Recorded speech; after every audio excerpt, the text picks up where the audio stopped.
Yo, what's going on, guys? Good morning. Good morning. I guess afternoon for some of you guys. Clint, good to see you, buddy. Hey, Jesse, how's it going? Can you hear me okay? I can hear you, Lima Charlie, friend. Loud There and we go. clear. You know, when I was I in the got Air it. Force, we couldn't say loud and clear over the radio because, people on the Nope. flight line and stuff would be like, are we actually clear? Is the runway clear? And then people getting crashes. So Lima Charlie, that was the verbiage. Lima Charlie. Good to see you. Good to hear from you. Did you play a role in helping the planes navigate? What'd you do? I could tell you. Did you have to kill me? G Okay. G14 classified, my friend. There we go. I was an instructor on well, for a lot of classified stuff on our fifth gen stealth aircraft. Sweet. It was pretty sweet. It was a good time. I learned a lot. Jason, it's good to see you in here, bro. Missed you this week, my friend. Good to see you. I hope you're having an awesome day. Hey Jesse, how are you, man? I'm good, dude. How are you? Good, brother. Good. How's your day going? What are you up to? I am in the office getting ready to have a meeting with my boss here at any minute. So, Oh, well, we better tell Peter to keep the profanity down then, so your boss doesn't get mad. Occasionally he'll come in here and just dropping F-bombs and stuff left and right. I have to be like, Peter, hey, easy, easy, man. There's ladies present in here. Listen, this is, I jive with it, but now's not the time. That's me dropping F bombs left and right. We don't judge, my friend. Shut the front door. Isabel, Hey Jesse, where you at? Are you in like a coffee hut? Like, where are you I at, girl? I'm in Montana. Yes, it's snowing. It's snowing. Oh my Yeah, gosh. We but literally, it's been raining all week, and I feel like we're finally getting rid of our snow where are you? in Alaska. Oh, fun. Yeah, I feel like 6 months Except of in the darkness winter. and crappy weather. It's super fun, my You're friend. coming to the best months. Where at in Montana are you? I'm in Whitefish, In which Whitefish. people I like don't to think I know say where that it's is. not Montana, but it is. It's like a bubble. Whitefish is like the nicest part there is in Montana. Yeah, exactly. It's a bubble for sure. You know what we should have done? We should have been like, Isabella, we can't hear you. Talk louder. And wouldn't that have been funny, like to get Isabella like yelling in the middle of a coffee shop? Well, it is Montana. They love their freedom. We could do whatever we want. I imagine living in Montana, having breakfast in a coffee shop in Montana is probably exactly how Europeans think of Americans when they think of like what an American breakfast would look like, where you got bacon and eggs and coffee. You probably got a 10 mil or a 357 revolver, something on the table sitting next to you. It's probably what a nice It's American. funny that you said that because I lived in Europe for about 15 years and also Australia, but their food is way better than ours. Like our food chain is so screwed up. But yeah, I mean, in Australia they made fun of our guns, but when the government took them away, I was like, well, what about now? But yeah, there's no perfect place. Yeah. That's Yep. what I've learned. That's true. That Yeah, is true. Well, I appreciate you jumping on. no worries. Where are you at in your journey right now? What are you working on? Oh my God. I'm working on, so I do government contracting. So I'm trying to figure out like how to use these API keys to go in there and then scrape the contracts that I want so I can scale it. That's one Hmm. thing. I mean, I'm also doing the real estate for land. So I'm trying to like figure out how to create something to just scrape like what I'm after so that it Hmm. can just like work in the background. And when something comes up, I can, because I feel like AI, it's all about speed now. Hmm. So I'm trying to allocate a third of my day on AI too, just because I can see how it can plug and play.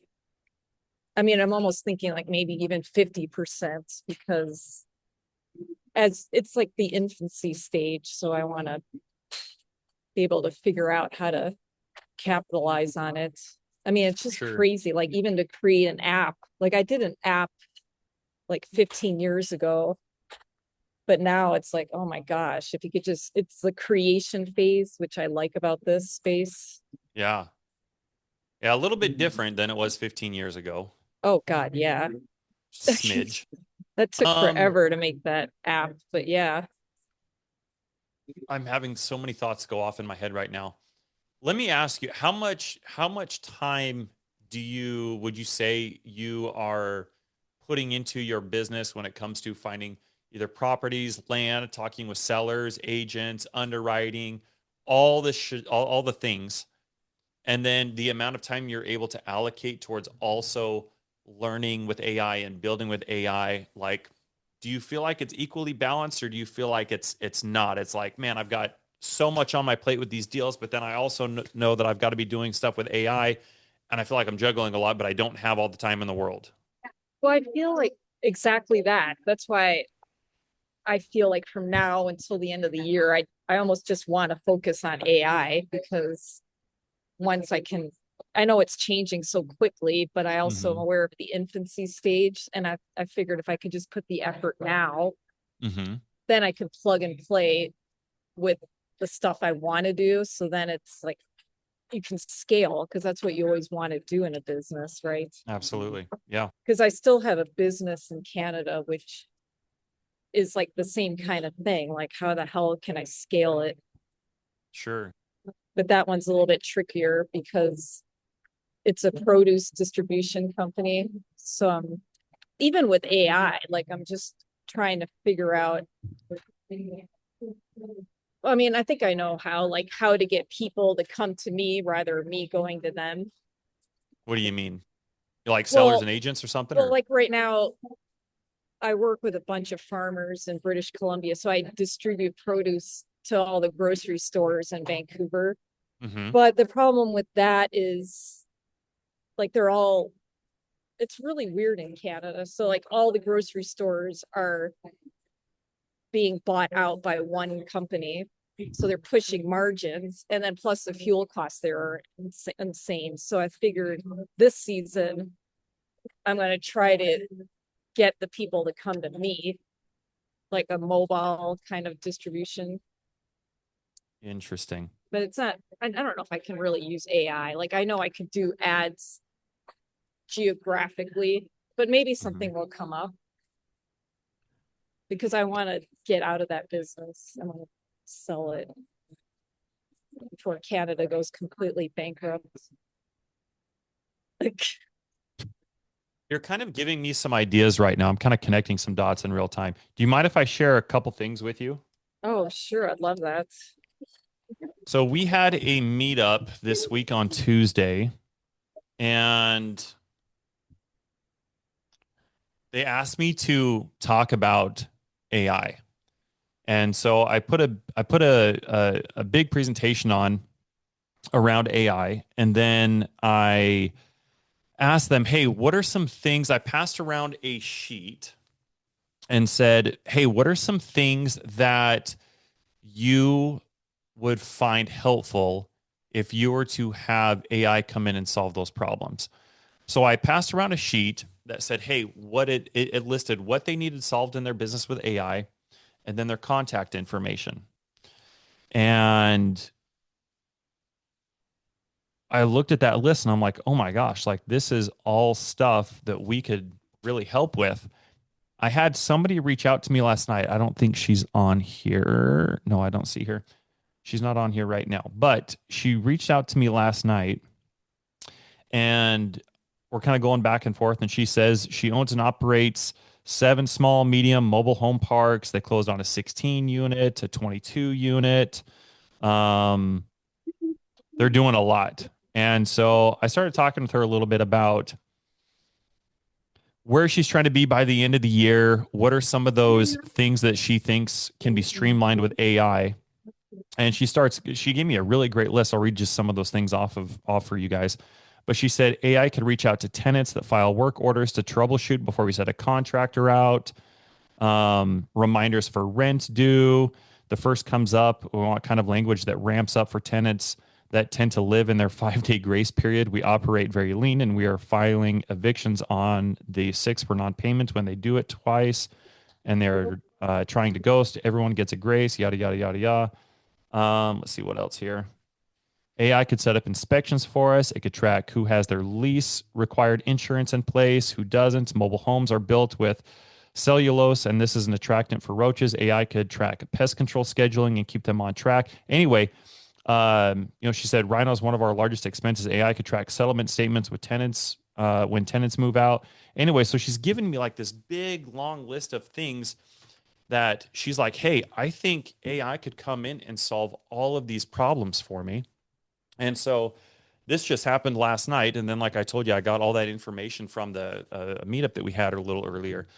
And I'm wondering if would it be helpful to maybe jump on a Zoom later this week or early next week and just get a rundown of all the things that you have your hand in, and maybe even just a list of like, hey, if I could have all of these either streamlined or automated or implemented with AI, and we could start working hand in hand in a way that allows you to move more swiftly and not feel like you have to carry the burden of juggling all of these things while simultaneously trying to learn AI and keep up with it as fast as it's iterating. Is that something you'd be opposed to? Would that be? No, I agree 100%. Like one thing I want to be really mindful, like I used to work in investment banking, so I can see like how you need a lot of rules in place so that these agents just don't go off and start doing deals that right you don't want to happen. So I can 100%. see like there's got to be a lot of testing involved. But yeah, I think it would be great. Okay. Definitely. Do you want to shoot me a DM right now so we can schedule something? Sure. I've got I think I'm your Facebook friend. Should I do it there or on Instagram?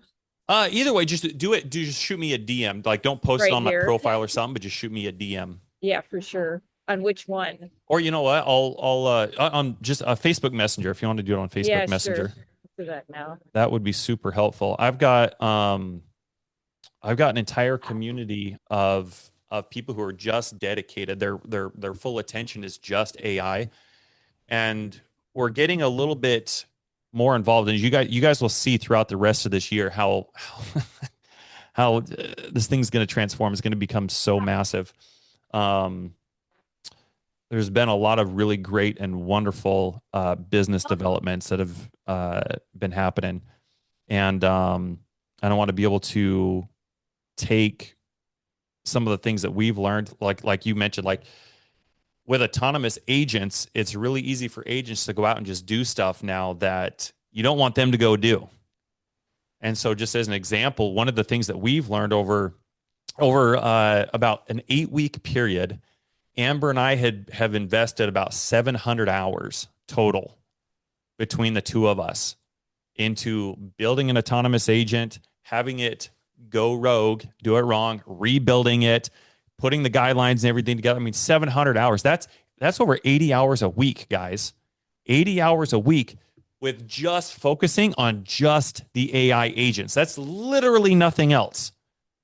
And so for some of you guys who might have your hands in other things and looking at different things, you might ask yourself, how long would it take you to put or invest 700 hours of building a skill set or learning how to keep these agents in line to get it to do what you want it to do? And that's maybe kind of a door I'd love to open up for, obviously, you, Isabel, and maybe if there's anybody else. Maybe, you know what, now that I'm thinking about this, if there's 4 other people, we'll do 5 people total.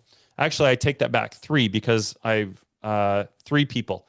So Isabel, you're one. I've got another one. If there's 3 other individuals that are like, hey, I would love to see how we could work together and have you guys come in and implement AI into some of the things that we're doing, reach out to me.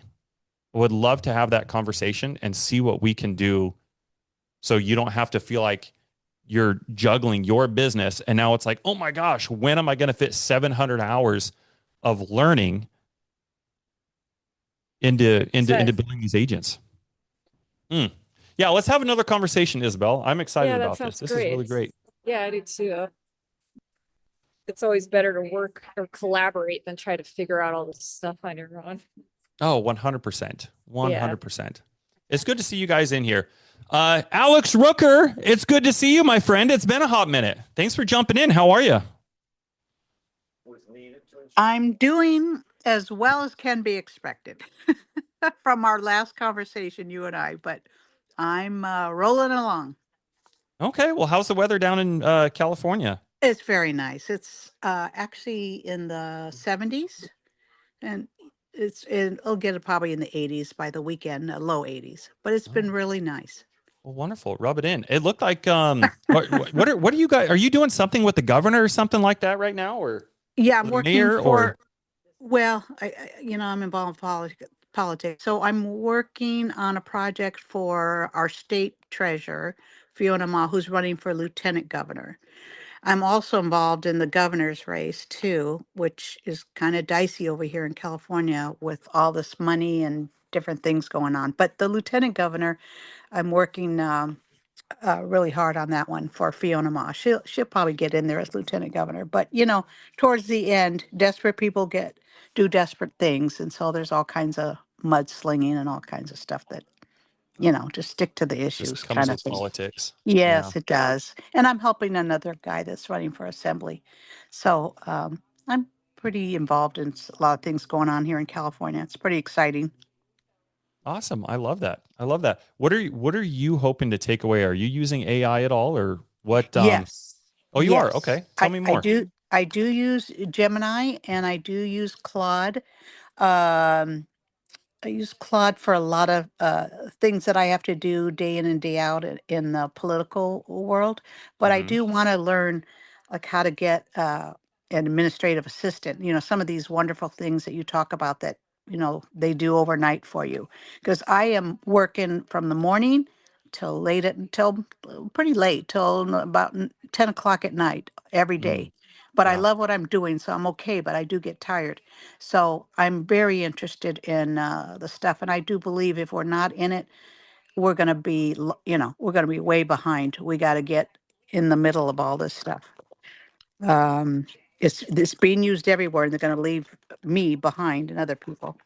So I agree with what you're saying. well, I appreciate you being here. If there's anything specifically that you would love to learn, I think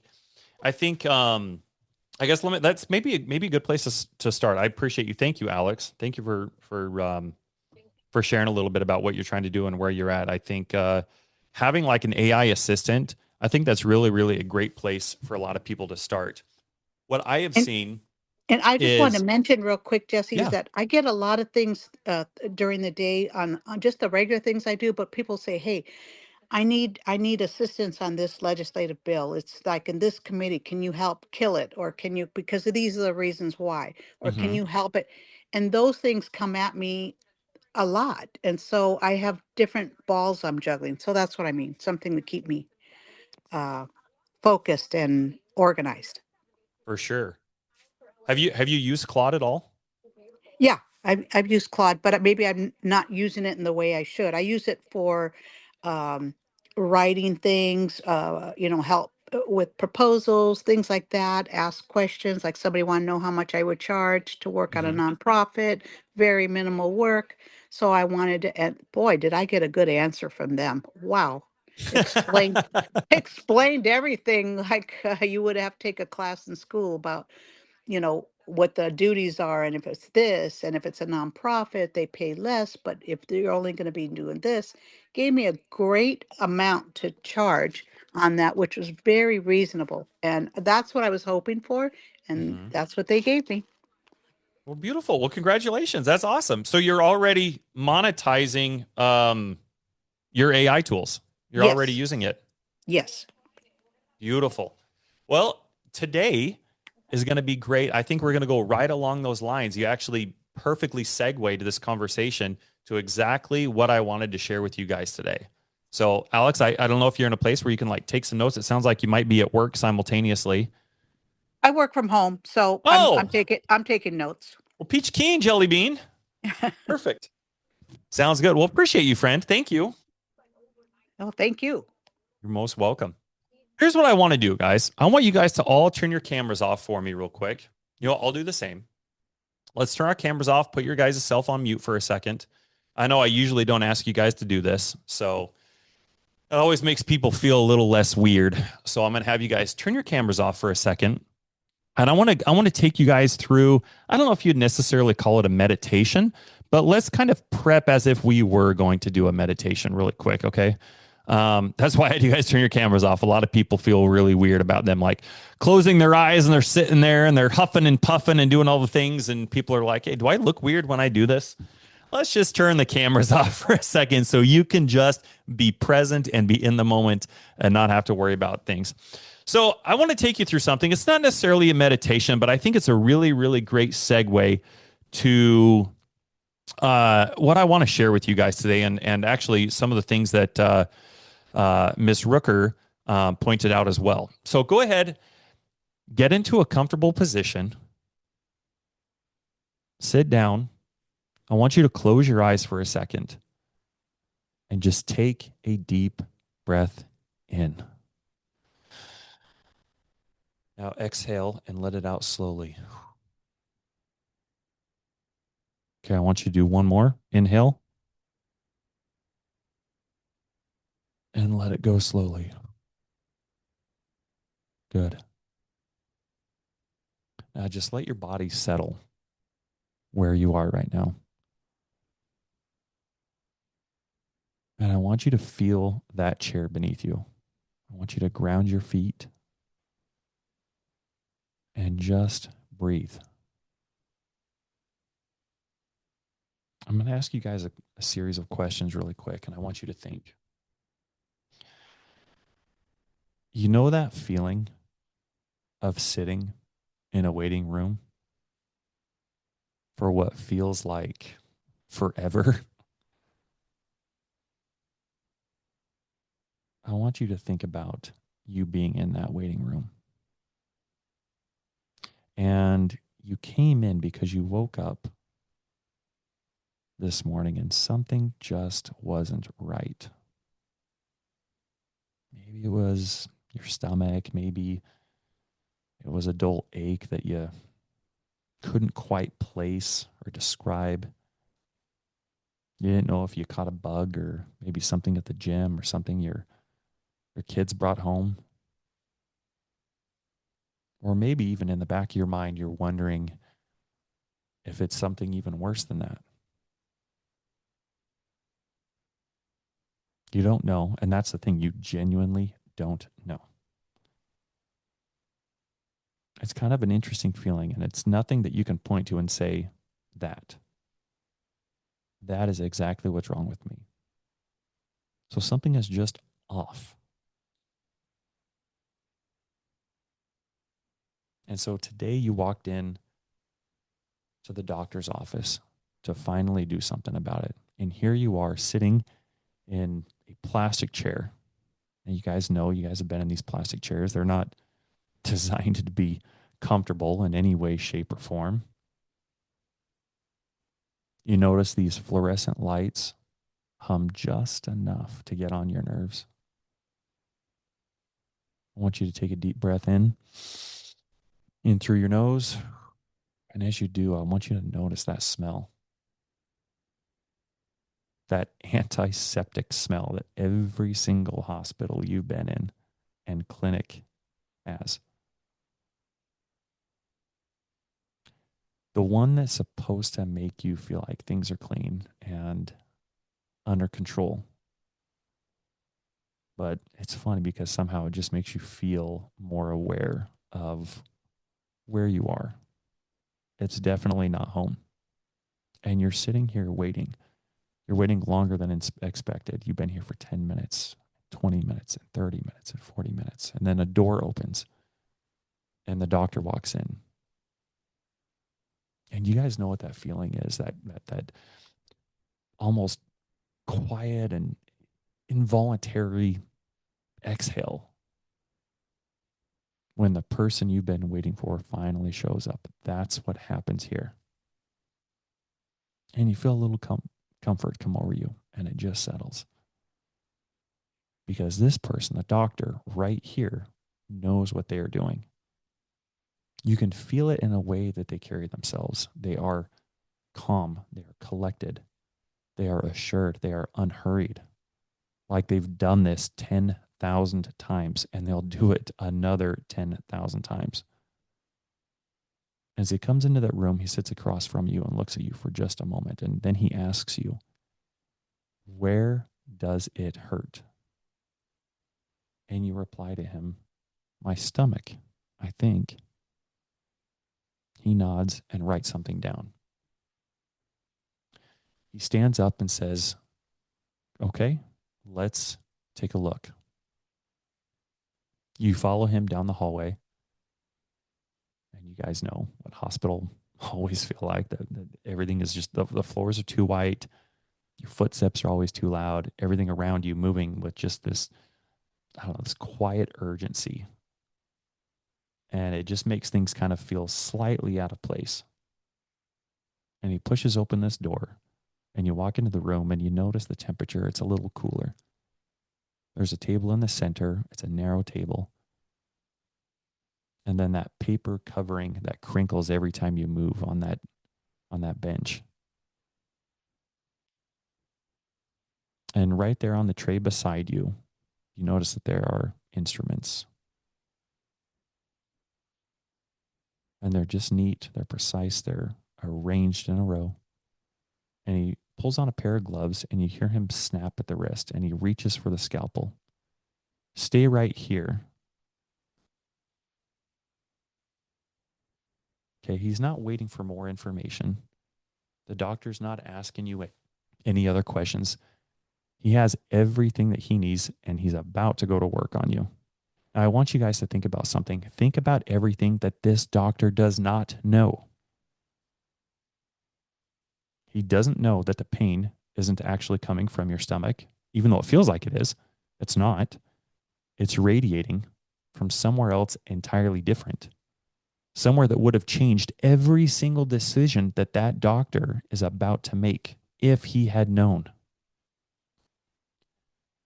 He doesn't know that 6 months ago you tried something and it made it worse. He doesn't know what you're allergic to.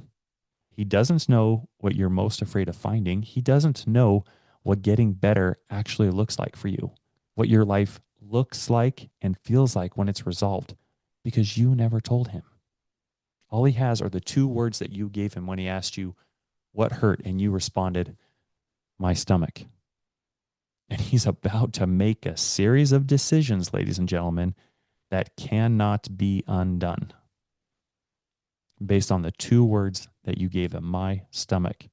And it has nothing to do with the fact that it's not like he doesn't care. It's not that he's not good at what he does. It's because the only information you gave him was 2 words, my stomach. And I want you to feel that as you're on that table and that scalpel is moving on a guess.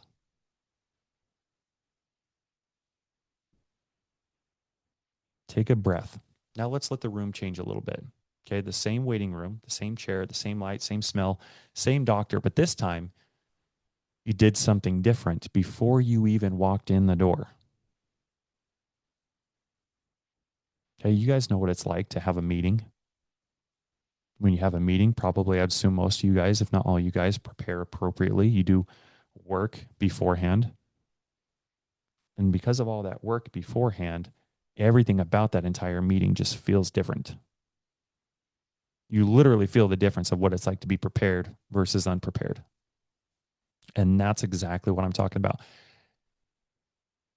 This time, as you walk into this hospital, you brought a folder with you. Everything that doctor actually needed to know. In that folder, you described when the pain started, what it feels like, what you've already tried, what made it worse, what you are scared of, what getting better actually looks like in your life, and you hand it to him.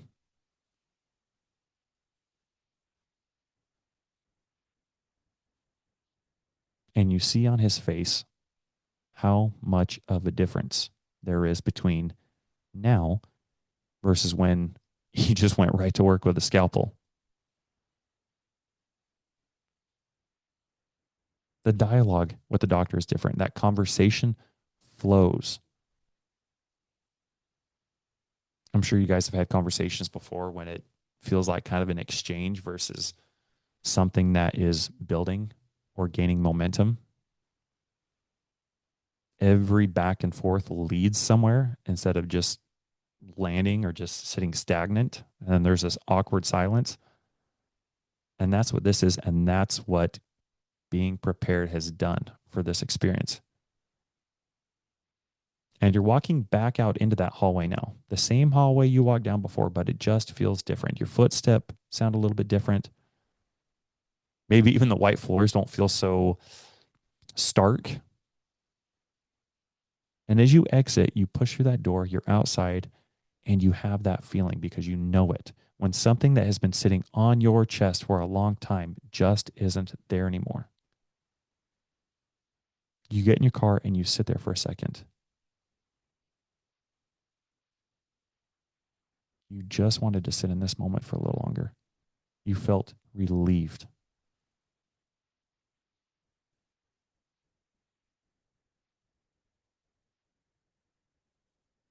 That's where you are right now.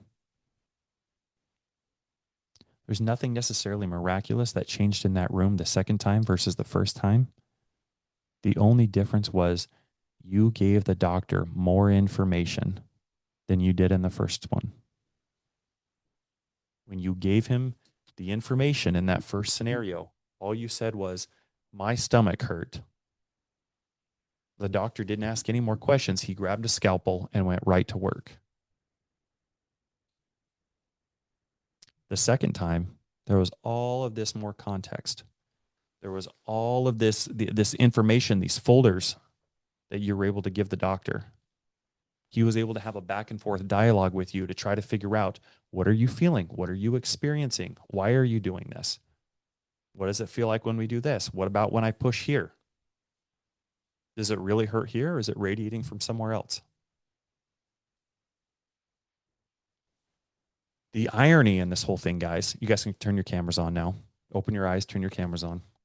The irony in this whole thing is that's how most of us treat our experience with AI. We say, my stomach hurts, like Isabel talking about, like some of these agents just going rogue. It's because that's how a lot of times we communicate it. You say, hey, my stomach hurts. I need you to go fix this. It grabs that scalpel and it goes to work. It's funny, but I think my leadership and my communication skills have drastically skyrocketed since using AI. There's a lot of communication that we do as humans that we spent our entire lives doing. We communicate so much non-verbally that when we go to communicate with an AI agent or an LLM, either ChatGPT or Claude or Manus or Gemini, and the things we throw out are so vague. So in this series, we're now in week 3 of talking about autonomous agents. We're building up to something pretty grandiose. I'm really excited to share it with you guys. For today, let's talk about prompting. Prompting. I think most people would see stark differences in the way they use AI if they simply knew how to prompt better. I had a friend who I used to serve in the military with. He called me up yesterday, actually, coincidentally enough. And I was asking him how he uses AI. I'm like, dude, have you used AI? You can do AI to do this and AI to do that, blah, blah, blah, blah.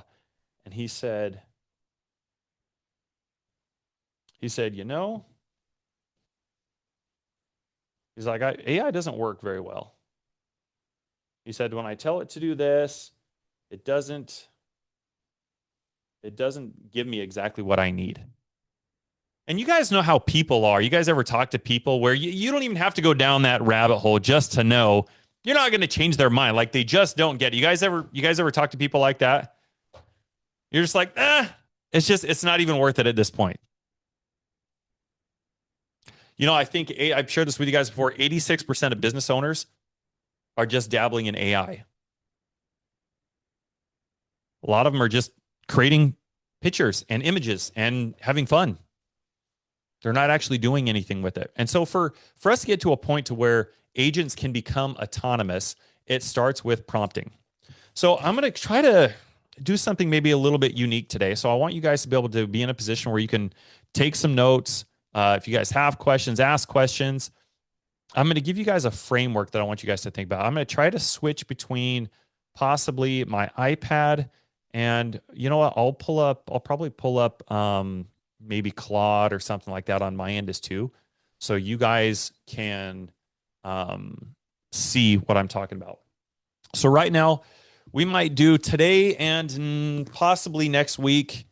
We're going to be talking about prompt engineering. Okay, this is the foundation for everything is prompt engineering. If you want to get it to do, really, I think at the risk of sounding arrogant, for those of you guys who have tried my prompts before, I have created prompts. I created a prompt specifically for the individuals who went to our Denver event. And one of the let me read one of the text messages I got from one of those individuals who was at our Denver event. Oh, here it is.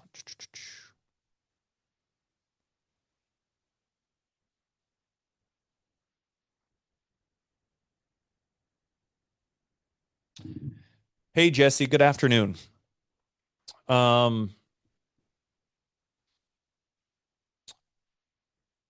I was at the event at the Denver event that you had on Monday and Tuesday, and I wanted to reach out and let you know that I finally finished that master prompt that you tasked us with on Tuesday. Bro, it literally brought me to tears. Mostly because what occurred to me is that all the information that was returned is everything that I innately knew about myself already, but just did not see hiding in plain sight. I went into the workshop expecting to learn AI. What I did not expect is the pathway to truly understanding myself, being able to focus on my strengths in order to provide true value to people, and monetizing it using AI as an extreme bonus. It is an understatement to say it was a truly transformational event for me. And I'm very grateful that you and Amber took the time to put it together and pour into us so completely. Thank you, thank you, thank you. This was done. Obviously, there was a lot of different things that culminated into this, but he sent me that after giving him homework on a master prompt that I created to get him a very specific result. One of the coolest things is to know that you can create something that would impact somebody so much that they would have an emotional reaction from it and feel so transformed and changed in a way. It's like, wow, where else are people missing this information so they can not only have a same impact, but actually take that and impact their own business? And so that's what I want to, today we're just focusing on the foundation of how to do this. So I'm going to give you guys a framework. This is a framework that I created. I want you guys to go ahead and write this down.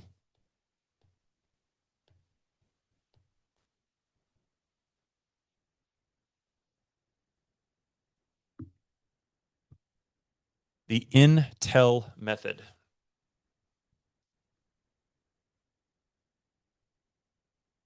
Okay, I want you guys to think, we'll use a military metaphor here. You guys are the commander in this situation, okay? Your AI is your specialist.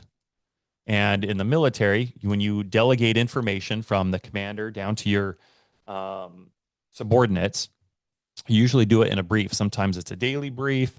Sometimes it's a weekly, a monthly, just kind of depending on what the mission is, what they're doing at that base. Are we training for a deployment or an exercise, whatever it is.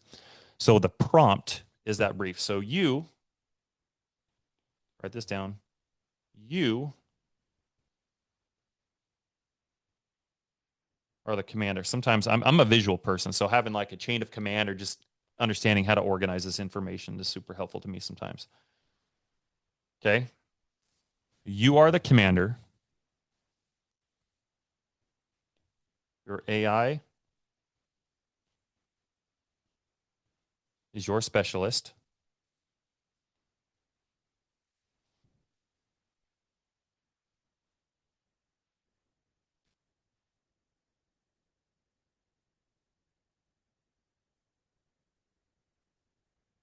The prompt that you're going to give it is your mission brief.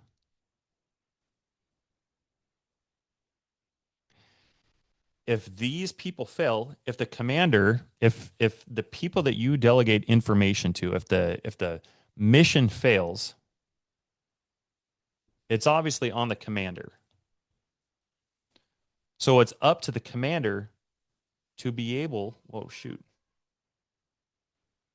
It's up to the commander to be able to make sure all the relevant information is in that mission brief so the AI specialist knows the confines in which it's operating under. It knows where the boundaries are.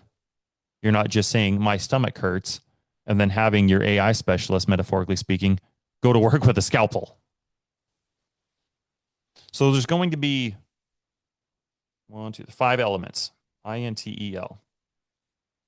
So this is an acronym to kind of help you guys understand how you should be thinking about this. And then we're going to do some exercises here, okay? So Intel, the I stands for intent. When you're prompting AI, when you're giving it a direction, when you're giving it an order, part of that mission brief is intent. Okay, what is the outcome? The reason I say my leadership skills and capabilities have gotten so much better with AI is because this was a core part of my leadership philosophy before, but it's really taking everything to the next level. You want to get to a point in your leadership where when you communicate or when you delegate something, you delegate the task, or I'm sorry,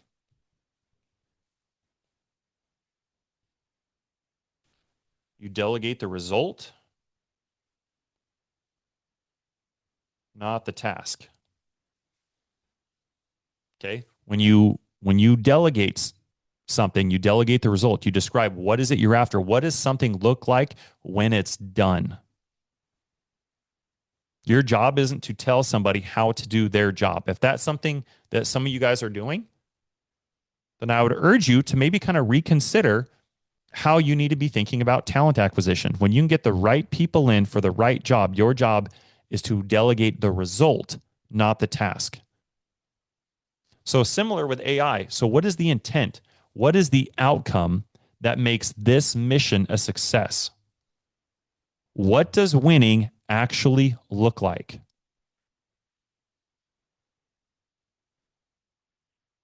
So I want you guys to ask yourself, I'm going to give you guys a prompt for AI, but then I'm going to also give you guys something to think about. I'm going to ask you to prompt yourself.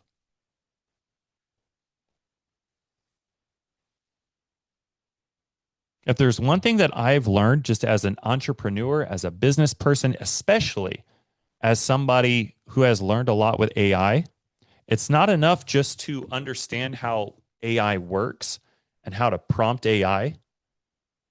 But a lot of the ways that I get a much better prompt out of AI is first understanding how should I be prompting myself? Does that make sense? What kind of questions should I be asking myself? So in this type of a situation, if we're talking about the intent, what's the result that we're after? What does winning actually look like? What does done look like? Let's ask ourselves first,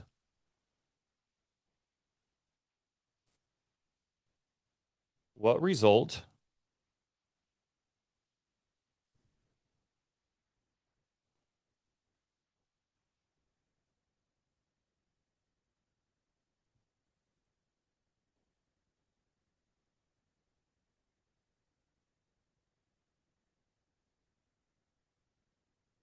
I hope I spelled everything right.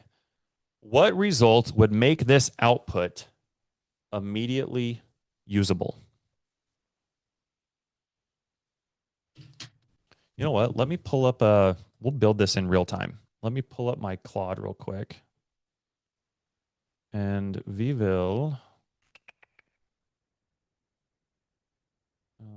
let's see here. New chat.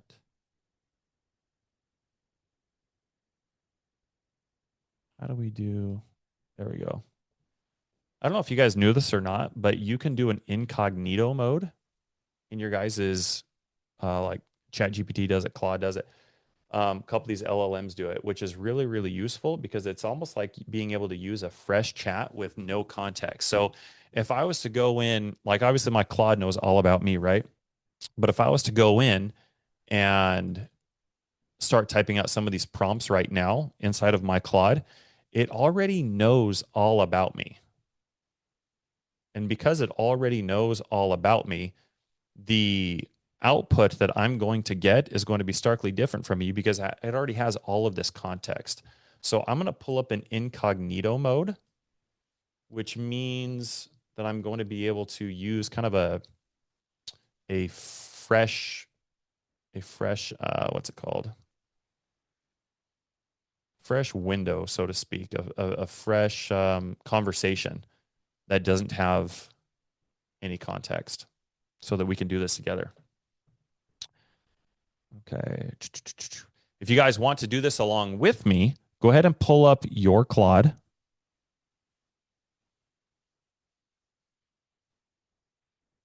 You guys all see my screen? Yes, sir. Yes. Okay, awesome. Thank you. Thank you. Thank you. Thank you. Okay. So the prompt that we asked ourselves is what result would make this output immediately usable? So as an example, you guys can either write down exactly what I'm going to put, or you can kind of come up with your own. But let's say as an example for the output that we're looking for, the intent, the what does winning look like here? I want a 5. I think most of you guys are in here doing real estate stuff, right? I want a 5 message text sequence that follows up with a motive. Now you guys get to see where I suck at spelling. My public school is showing. Lead who filled out my form but hasn't responded in 48 hours.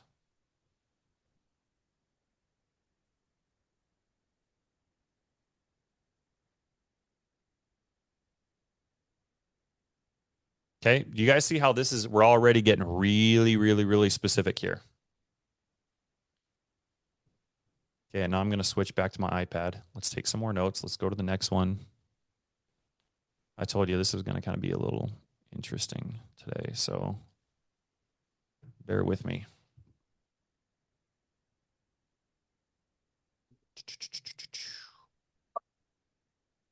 All right. We got the I. Let's go with N now. Intel. N is going to be for need to know. This is where we provide context. Kind of like going to the doctor. You're not just telling him my stomach hurts. You're telling him all the things that hurt. You're telling him where it hurts. You're telling him what you've done. You're providing all this context in order to delegate to an AI specialist of what they need to know in order to execute, in order to get them to that result that you're looking for. They need to have context. They need to be able to understand what's going on in your head so they know how to operate inside of your world. Whether that's your audience, your offer, your situation. If you were to look at this AI as somebody on your team, like an actual person, let's think about them as if they were a new hire. I want you to ask yourself, like, what would a new hire need to know on day one to represent you correctly? As a matter of fact,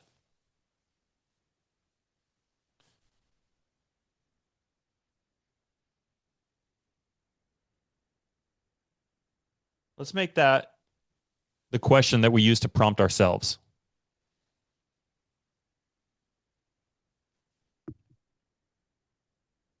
Let's think, what would change? Now, I want you guys to not only write down the prompts when I go to share my screen for actual Claude, but I really want you guys to also write down like how we're prompting ourselves. I want you to understand this framework. For those of you guys that were part of the One Business Away challenge, you guys know if you want to be an entrepreneur, you get paid for nothing else other than the caliber of skills that you bring to the marketplace. So those of you guys that are wanting to get better at AI, this framework is going to help you understand how AI works and how you need to be communicating with it. So it's not enough just to know how AI works, but being able to prompt yourself is going to help you understand how you should be thinking about prompting AI. Okay. So what would change about this output if the AI actually knew my business? What would change about this output that I'm about to give into AI if it actually knew about my business?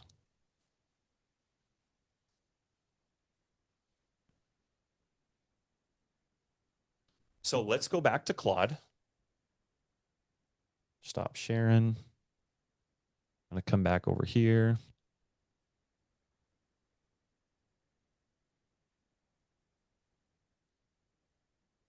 So we got the first part of this prompt right. Now let's start filling in the need to know. So our Claude actually has context about our business. So let's add in here things like, let's say some of you guys, I'm sure some of you guys, let's say I work with distressed sellers in the, I don't know, is there anybody here in Dallas? Just say Dallas market. Let's see. Now let's describe what a distressed seller is. So most of them are behind on payments or dealing with, let's say, an inherited property. Now, how do we think that sellers feel when they talk to somebody who's calling about one of their properties? We'd probably describe them as they are skeptical, I spell that right, of investors and have usually already, you know how many times in like my first year I would call and they would just assume I'm like one of like 10,000 people. Like they think that I'm calling them like 10,000 times. Where did I leave off? Investors and have usually already been contacted, not contracted, by a handful of other buyers or wholesalers. And let's say I close with empathy first. And I never lead with price. Okay. Everyone got this so far?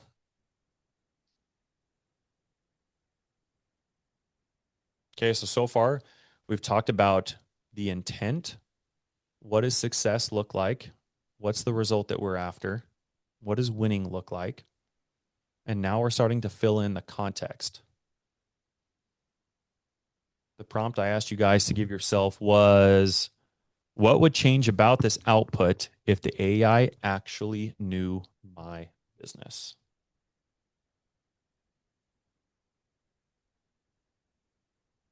Okay, let's come back over here. Let's go ahead and move on to the next one.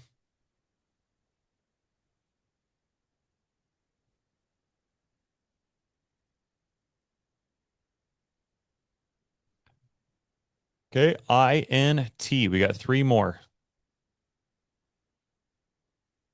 T. This is where we're going to do, should we say, task assignment. Okay, you guys have probably done something to this extent before, I would imagine. But I want you to consider, like, who is the AI in this scenario? What role are you assigning them or asking them to play? You guys ever done that before? I want you to act as a world-class marketer, social media marketer, or you guys ever done that before? Like told it like, hey, I need you to put this hat on. Yep. So you still need to assign it a task so it knows how to filter out what information you want from it. So there's a lot that it can do on its own. I've heard a lot of people, they're like, oh yeah, since AI is updated, you don't need it. No, you definitely need to prompt it like that. You don't have to prompt it like you used to, but in this case, you still need to tell it, how do you want it to filter that information? How do you want it to not only put it together, but how is it going to be received? So the role that you assign it is going to filter everything that runs through it. Okay, you guys would already agree, a generalist, which is probably how most people prompt AI, and a specialist, they're not the same operator.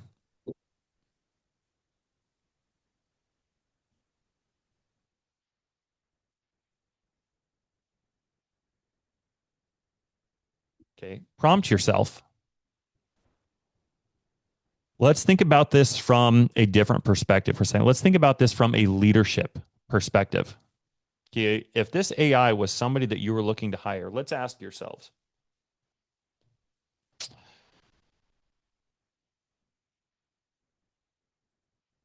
what kind of expert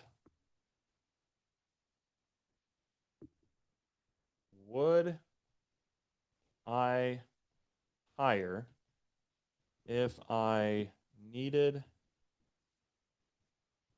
this done at the highest level? So I want you guys to consider that. Let's ask ourselves that before we go and prompt. What kind of expert would I hire if I needed this task done at the highest level? Guys, here's what's cool. Before AI, talent acquisition was a big thing. I mean, I'm not going to say it's not. It still is a big thing. But AI has leveled the playing field, which means that anybody using AI, a 10-year-old, can hire a virtual version of Elon Musk if he knows how to prompt AI correctly. If you know how to give it context and tell it what hat you want it to wear and describe what the end result is, AI has leveled the playing field, guys.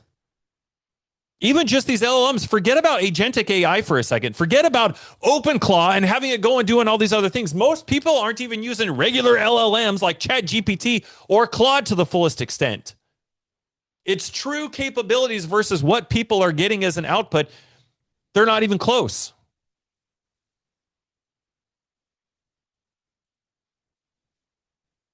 AI has truly leveled the playing field for everybody. And you don't have to be the person with this big booming business to go hire somebody that's worth $1,000 an hour. That doesn't have to happen anymore. So let's go back and let's add on to our, what are we on? Is this part 3? Let's add on to our prompt here for a second. So if we're going to give it a name, let's say you are a direct response. Let me think here. Let's go with copywriter who specializes in motivated seller marketing for real estate. What did I? For real estate wholesalers. We also, again, as much context as you can give it. Now let's describe it for a second. You understand the psychology of a distressed homeowner. And you also write in a way that builds trust before it builds urgency. Is this landing with everybody? Put a 1 in the chat if this is helpful. Put a 1 in the chat if this is making sense.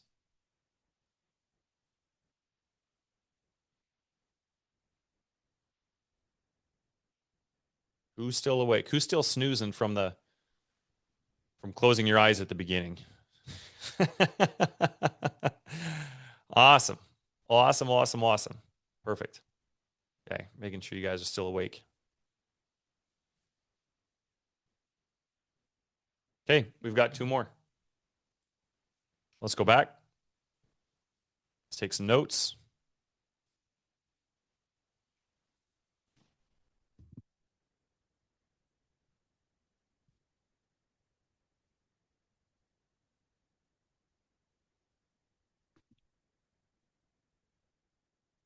Okay, we've got our E. We're still on our Intel acronym. E. Evidence. Did I spell evidence right? Evidence of success. That's what our E stands for. Here's where we need to describe what not now. Here's not what the result is, but what the output looks like. So as an example, here's where we're going to start describing things before you see it, like format. Actually, let's just make notes here. Format, length, tone. You even put structure. So notice what we're doing right here is we're defining the target. Before we even fire, we're defining the target. We're drawing. You guys ever heard me talk about with AI, you have to give it lines to color in. Most people don't give it lines to color in. That's what we're doing. We're defining that target right now. We're outlining the parameters. When you guys start getting into agentic AI, this is a lot of what that stuff looks like. You have to put up guardrails. This is how you put up guardrails, ladies and gentlemen. So if you want to get to a point to where AI is just doing stuff for you, you're dealing with OpenClaw, and you're getting into autonomous agents, you first have to build and develop the skill set of learning how to prompt. If you can't prompt Claude directly or correctly, if you can't prompt ChatGPT correctly, when you're given an autonomous agent that has the superpower of the baby from the Incredibles, then you sure as heck aren't going to be able to do anything with it. You're sure as heck not going to be effective in it.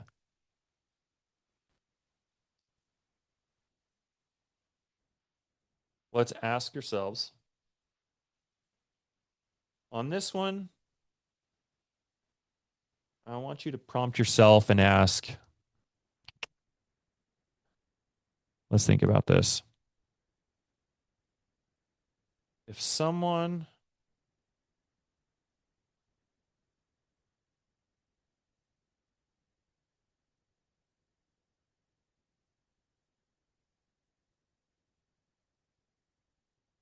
if someone handed me the perfect output right now, let's say, what would I be holding? So that's how I want you guys to be thinking about this one. If someone handed me the perfect output right now, what would I be holding? So again, we're going to be talking about format, length, tone, structure, things like that. And this is actually going to coincide with that last one. Actually, you know what? Let's just go over both of them so we're not going back and forth. I'll give you the last one. So L. Here's the last one of our Intel acronym. So these two somewhat coincide with each other, but they are different. So here's where we're going to outline our limits and our rules. So here is where we're going to have more of those constraints, and guardrails was the term that I used. Usually have this terminology when you're talking about agentic AI, but it's not specifically just for agentic AI. So we want to have in here what to avoid. Now this one's huge right here. I have about I think it's 118 pages now. I've got a 118 page master prompt, ladies and gentlemen, that I create. It's a Word document, 118 pages. And this master prompt was created from me not only telling it about what I like, how I think, what my philosophy is, and all that good stuff, but it's also, there's a really big list in there of what I want it to avoid. So if any of you guys have ever read like emails or social media posts, like you guys know when you see AI now. So there's a big part of my 118 page master prompt that involves what to avoid.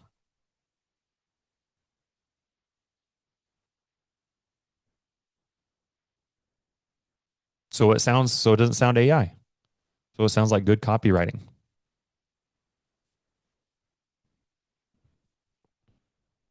When you are delegating information in the military, every good brief has boundaries.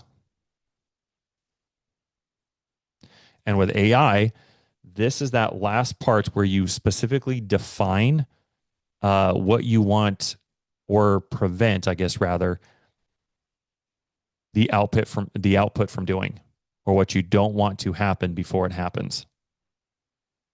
So a lot of times when people are prompting AI, they're not thinking about how something could be misinterpreted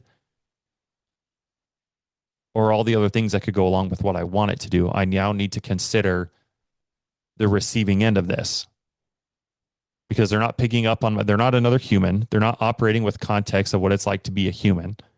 They're not given verbal nonverbal cues. So because they're not giving all those, it's different than talking to a human. When you're communicating, communication is two-way. There's you giving, and then there's somebody else receiving. And the crappy part with AI as of right now is there's no way to talk to Claude and have it nod at you. So you know that, oh, it's listening. It understands. It's not confused. Elizabeth, I don't know, I think Elizabeth Marks is in here. Dude, she's got the best facial features. I never have to guess when I'm explaining something whether or not Elizabeth is on board with it or whether she's confused. She's awesome. I love it. AI, unfortunately, I don't have that luxury with.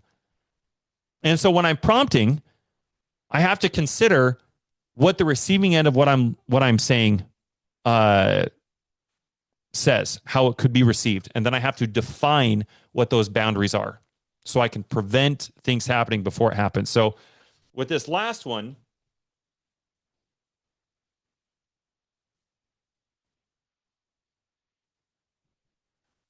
prompt yourself. You know, here's a good way to think about it.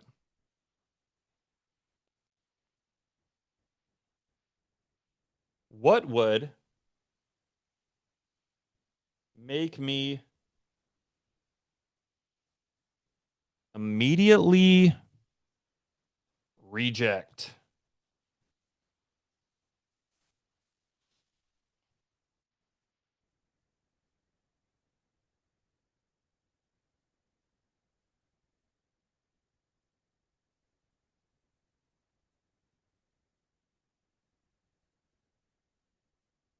From the moment I read it.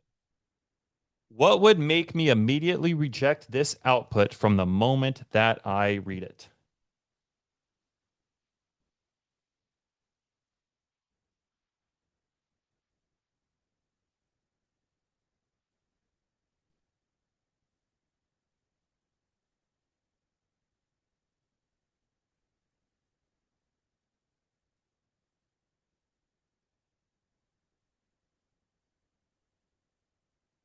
Okay, let's go back to our Claude. Let's see if we can finish this prompt up and see what it does for us.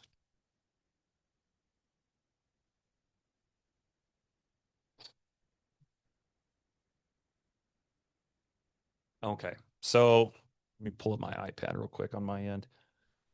Okay, limits and rules. That's where we left off. Okay, we want to outline what to avoid. Nope. I didn't scroll fast enough. Evidence of success. Okay, yep. The formatting, the length, the tone, the structure. What does all of that look like? So let's go ahead and fill in as an example what this could look like. So I want a 5-message text sequence that follows up with a motivated seller. Okay, so let's say 5 text messages. Each one under, let's say 160 characters. Let's describe the tone now. Let's say, I like to use the word conversational. I am a conversationalist. Tone needs to sound like a real person talking, on a podcast. Let's say that. And not a script. Let's say one soft call to action per message, and gets progressively warmer in tone. What's the sequence? Okay, so you guys see how we're taking and describing what the output looks like in terms of format, length, tone, structure. I think we really did a great job here. Oh, whoops, I forgot the M over here in text message. Let's make sure we're spelling correctly. All right, and now we got to define our limits and our rules, our constraints, our guardrails in this prompt. So we've got 4 out of the 5. Let's say no investor jargon. Never mention price in the first 2 messages. Don't use the word cash offer. I think that's overused.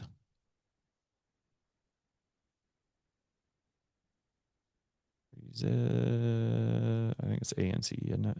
Also triggers resistance. Cool. That's no exclamation points. And nothing that sounds like it came from a template.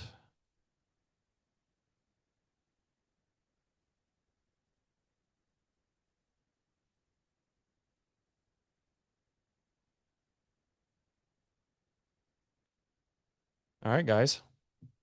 Everyone get this copy down?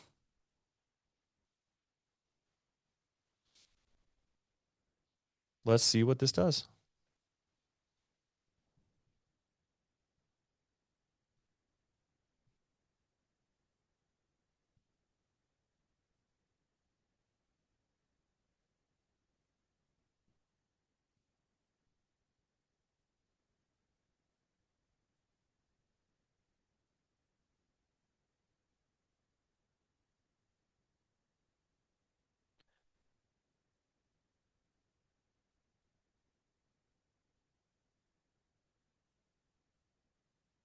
Here's a soft opener. Send 40. And see, this is why I love Claude, because Claude, it really does a great job of formatting the output as well. Okay. First message. Hey, this is name. You filled out my form a couple days ago about your property. No pressure at all. Just wanted to make sure make sure it got to me. Okay. I love that. It's got the 144. Oh, look at that. On the bottom, it has a meter as well. I don't know if you guys saw that right here. It has a meter of like how warm the message is. And if you guys, as you guys notice, look at that meter. It goes all the way up. This is perfect. I think Claude is if there's and I know, believe me, I know, I see it all the time. I make posts in there specifically just to see how where people will take sides. I get it. Like each LLM does its own thing. Yeah, I get it. But if there's like a one LLM that could do probably almost anything and everything you needed to, if you prompt it correctly, it would be Claude. So if any of you guys are struggling, like, man, I don't know which one do I focus on, which one do I spend money on, I'd say you go all in on Claude. Don't worry about anything else. Hell, it can even do pictures. Like it does it. It does a great job. I think Claude's absolutely fantastic. All right, let's go to number 2. I work with a lot of families in DFW going through hard situations with a house. Sometimes it helps just to talk through options. Happy to listen if you want. That's gold. I love that. You guys seeing the warm meter go up? It's already much warmer than the other one. Okay. Number 3. I know you've probably heard from other buyers. I don't do high pressure stuff. I just try to figure out if I can actually help. What's going on with the property? Number 4. A lot of folks I help are dealing with an inherited home or getting behind on payments. It's way more common than people think. No judgments here at all. And the last one, last time reaching out. If timing's off right now, totally fine. If things get harder down the road, I'm still here. You can text me anytime. Take care of yourself. I love that. That is drastically different than how I would ensure or see most people reaching out. Let's see what else Claude says right here. A few things worth noting about how the sequence is built. The first 2 messages don't ask for anything and don't mention what you do with houses. That's intentional.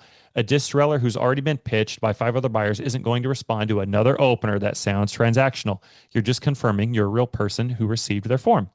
Message 3 is where you start to separate yourself. The line, I don't do high pressure stuff, works because it names the thing they're already thinking about. You're not claiming to be different. You're quietly proving it by not doing the thing they dread. Message 4 does the heaviest trust building work. Normalizing inherited properties and missed payments removes the shame that often keeps people from responding. They need to feel like they're not the only one in the situation before they'll open up. Number 5 is the most important one most people skip. A graceful exit with no guilt creates goodwill, and goodwill is what makes someone text you back 3 months later when things have gotten worse.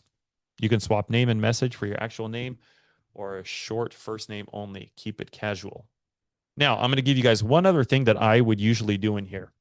If there's one thing that I can give you guys after everything we've gone over today, the only other thing I'd want you to stick with is never go with the first thing that AI puts out. You always want to stress test it. Always. Every single time. Now, here's the mistake that most people make. Most people would stress test it and say something like, make this warmer or make it a little more sales oriented, or they tell it to do something as opposed to asking a question.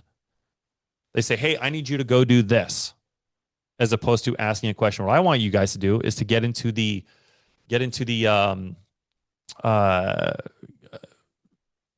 what's the word I'm looking for here, guys? Get into the Habit. mode. The what? Habit. Yeah, get into the habit. Thank you. Get into the habit of asking questions.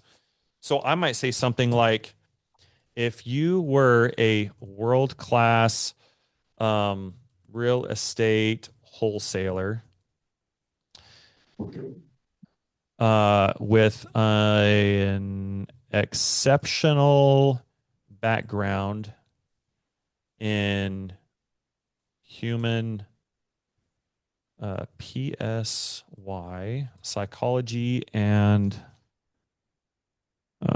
emotional intelligence, is there anything else you would change or enhance about this text exchange?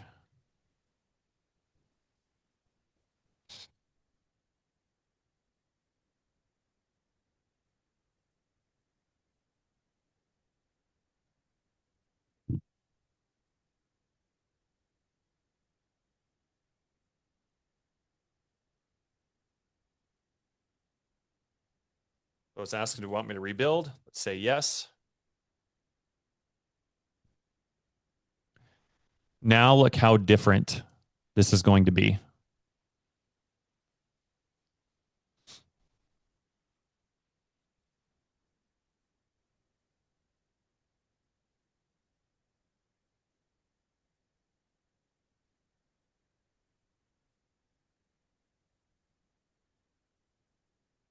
Do you guys see how even when I had it stress test itself, you see how I prompted it and gave it a hat? I gave it something to wear. I gave it a way in which I wanted it to filter and audit the output that it gave. All right, let's look at this again. Number one, hey, this is name. You reached out a couple days ago about the property on 123 Main Street. Just wanted to make sure it came through okay. No rush on anything. Number two, I work with a lot of families in DFW dealing with the tough situations around a house. Sometimes people just need someone to talk through it. Happy to help. Happy to be that if it helps. I love that. Number three, I know you've probably already heard from other buyers. I don't do the pressure thing. I'm just trying to understand your situation. It is more of a timing. Is it more of a timing issue, or is something about the house itself making things complicated? What an amazing question, guys. I hope you guys, this is legit. This is so stinking good. Number four, a lot of folks I talk to are dealing with inherited homes or falling behind on payments. Both are more common than people think. Most of them just tell me they wanted someone to be straight with them for once. And the last one, the warmest one, last time reaching out, I promise if the timing's off right now, that's completely fine. Things change. If they do, even 6 months from now, just text me. I'll remember you.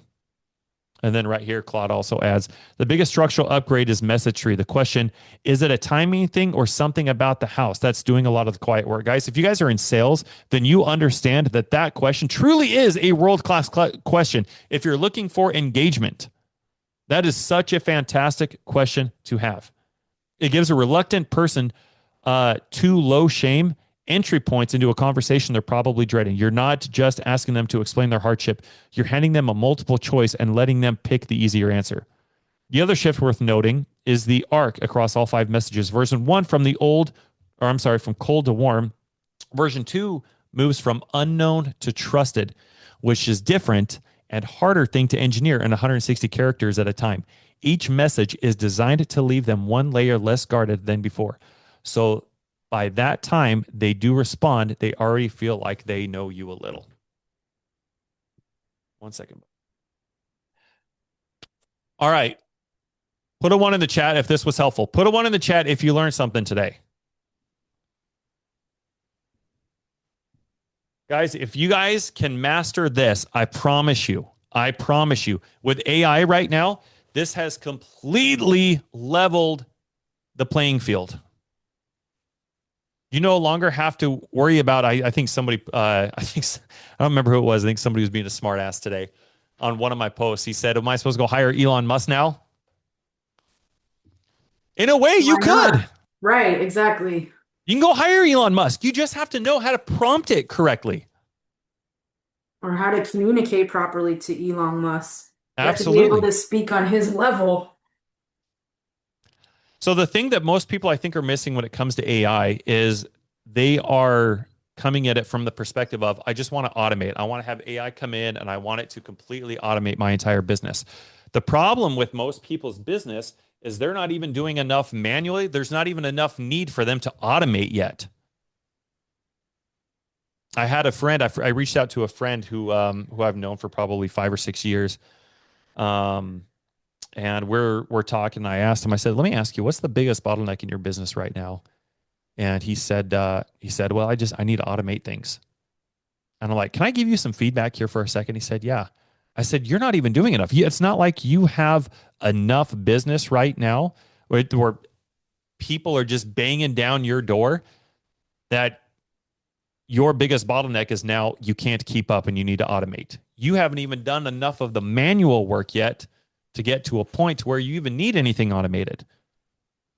So one of the things I went over with my clients and our community earlier this week was sequencing. There's an order of operations that has to happen before you even get to a point where you can use autonomous agents. You need to be spending some time doing what we just got done doing today. Go get results of learning how to prompt. Whether you're doing what Alex Rooker wanted to do, and she talked about, hey, I want an AI assistant. This is a great place to start. Start using Claude like this. If any of you guys are also looking for, some sort of AI assistant, start right here. If some of you guys have email campaigns or social media content that you are trying to become more consistent with, don't worry about automating. You haven't even done enough of the work to automate anything yet. Like, get in here and become an expert in this. Learn how to talk and to communicate and to audit yourself and to create something that doesn't look and sound artificial, but it sounds and looks human. Produce some top quality stuff and then automate it at volume. All right, friends, an hour and a half today. Thank you guys for staying on. I appreciate you all. Thank you. I hope this was super, super helpful for you guys. Real quick, for those of you guys that missed it or haven't done it yet, thank you. Thank you, Mindy. Thank you, Elizabeth. I appreciate you. Thank you. I put in a lot of work and preparation into sharing with you guys, a lot of these things. So I hope you're getting a lot of value from it. Thank you guys. Thank you. Thank you. I appreciate that. If there's anybody else like Isabel who has her hands in some awesome things, is growing her business, doing land and all sorts of really neat things in real estate, and is also trying to figure out how to implement AI, guys, I'm going to do something that I haven't done before. Me and my community are building a bunch of AI tools and services and products and things like that. Why, if there's 3 other people that would also love to see if there's something that we can help automate for you or increase your capacity with AI so it doesn't necessarily take a bunch of time away from you, and we can work conjointly with you and just help expedite what you're already doing and take off some of that learning curve for you, reach out. Thank you, Alex. Appreciate you. Reach out and let's see what we can do to streamline some things for you. So I got 3 other spots. We've got 2 already filled. Isabella's one of them. If there's 3 other people that would also love to jump on a Zoom and have a conversation, would love to hear more about what your guys' business looks like, and then see if that's something either me or my community can just help you guys with. Would love to do that for you guys. So this will be cool. This will be fun. This will be interesting. Love y'all. I hope you guys have an amazing day. Really appreciate y'all. Thank you sincerely. That was awesome. thanks, Thank you. Jesse. You're welcome, guys. Love you all. Have a wonderful day. Thank you. You too. Thank you.